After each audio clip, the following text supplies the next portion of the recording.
Ma'am, punta tayo dun sa September 23, yung confirmation of charges. Sabi po ninyo pwede o puwedeng wala, puwedeng meron, puwedeng wala na testigo.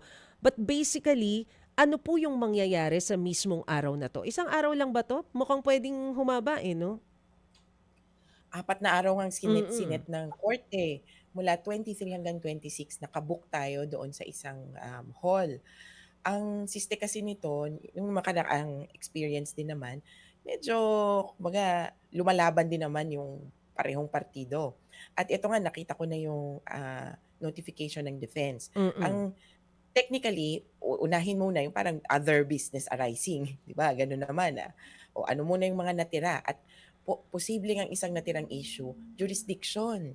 Mm. Buhay pa yung jurisdictional challenge ng Duterte camp at posibleng doon pag-usapan. It's the last time, in a sense, that they could discuss it kasi the judges need to decide on it already. Sabi ng defense camp, actually kulang pa kami ng information kaya pinapasuspinde namin ang pagpapasya.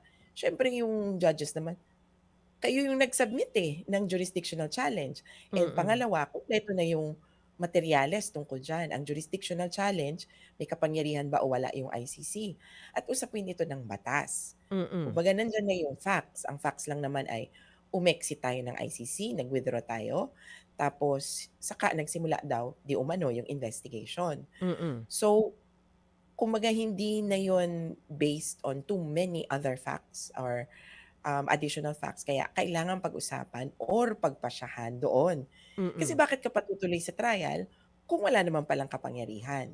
So baka iyon unang ma-discuss and then ang main gist technically nung kaso nung takbo ng confirmation of charges hearing, magsasalita si prosecution, ito ang kaso. Magsasalita si defense, ito ang aming depensa. Tapos magsasalita yung victims. Meron niyang opening discussion or opening remarks, tapos merong parang arguments, tapos may closing remarks din.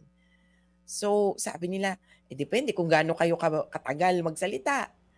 At ang prosecution at defense puwedeng mag-upo ng witness. Mm. Mm. Sabi naman ng defense, o ito yung medyo bagong, lumitaw, sabi ng defense, "Sige mag-o-opening kami."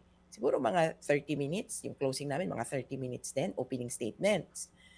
Sa pagitan, kung arguments, siguro abutin kami ng 3 to 4 hours.